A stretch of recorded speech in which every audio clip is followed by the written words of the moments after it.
I know, I saw it raining. Nigel Farage, what brings you down to Tilbury today? Two reasons. One is we've got the local elections taking place here, and a possibility, if UKIP does well, that we will become the biggest party, so that's one reason to come. The other reason to come is that Bob Spink, the former MP for Castle Point, just down the road, is standing as our Police and Crime Commissioner, and we think he's in with a sporting chance of perhaps nicking it, so I'm here to support him. Locally and nationally, did you think we've lost our way a little bit regarding our dealing with crime?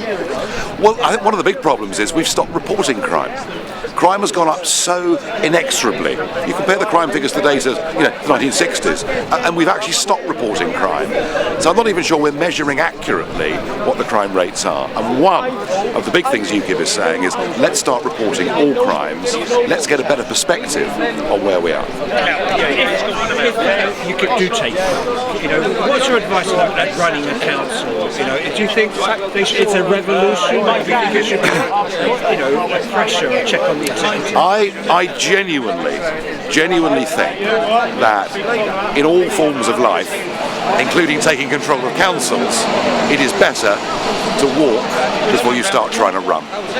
And it's a big mistake to walk through the door and say, right, that's it, we're changing everything overnight. I think you have to evolve and grow into that position. And so my advice to them will be, take it steady, don't do anything silly, listen, watch, speak to people that understand and know this. And I just want to ask you one question on Europe, because a lot of people I know, people who are considered intellectuals, are simply undecided. And you'll speak, and they'll say, I really agree with Nigel, and then somebody else will speak about staying in, they'll go, I agree with them as well. If you could put it down to one thing and say, consider this, what would it be? Do you want to govern your own country? Do you think we should be a democratic, self-governing nation that makes its own laws, controls its own borders, looks after its steel industry, its fishing industry? I'm not promising you El Dorado.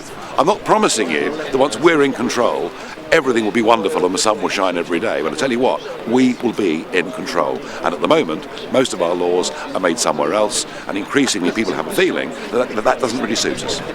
Bob Spink, down here in Tilbury on Friday at lunchtime. Firstly, how's the campaigning going? The campaign's great. This is the second time I've visited this police station. I visited it the day they closed it without giving notice, without consulting the public.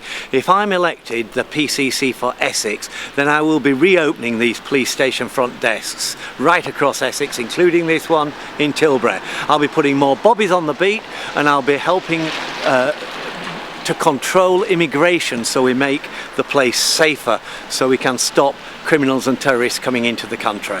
Let's take one thing at a time. The police stations, Nick Alston, the Chief Constable, just simply say, we can't afford to keep these stations open. It's a waste of resources. That the idea of people going to police stations and footfall is something from the 70s. Well, they ought to get out on the street and ask the real people in Thurrock, in Tilbury, what people think. People want their stations open. They need access, easy access to the police, and the money is there. They're spending £40 million on a new Flash HQ in Chelmsford. The Essex people want that money spent on these police stations, not at a Flash Central HQ. And if we got out of Europe, we'd have £55 million a day to spend on our police stations. Don't tell me the money's not there. It really is. And what about the Bobby on the beat? Again, they say there's so many different challenges. Here we are on, this will be on YouTube and social media, but they say there's so many challenges to the police that the Bobby on the beat, again, they sort of hark back. That's George Dixon and Jack Regan. They can't do that anymore. Well, they can. The public want bobbies on the beat. It's about perception of safety as well as real safety. But when they sacked 70% of the police community support officers, they got rid of the people who actually know who's doing what to whom, who's beating their wives up, who's selling drugs on the street corners. They got rid of all that raw intelligence, that direct communication with real people. That's what we need in this country, to make people not just safer, but feel safer. What's uniquely different about your campaign than, say, the Conservative campaign? Well, you cannot elect a Tory to fight Tory cuts. He's got to obey the whip. Another Tory councillor, or Bob Spink, someone who's had public service, honourable public service for 35 years in police force management, at the Home Office as a parliamentary private secretary, and as a police authority member. I know what I'm doing. I've proved that I can do it. They need somebody there with guts. They need a fighter to get up there and change that police funding formula. I am that man. Bob Spink, thank you very much.